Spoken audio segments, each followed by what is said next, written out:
ជីសៃរត់ឆ្លងជីសៃរត់ឆ្លងអនុសៃរត់អត់គ្រប់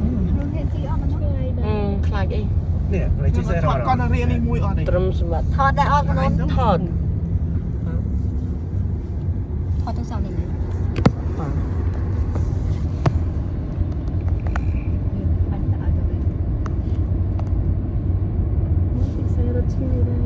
នោះនេះត្រង់ខ្សែរត់ស្មមាននេះមកជីដល់កន្លែងចុះប្រហោងពោះបាត់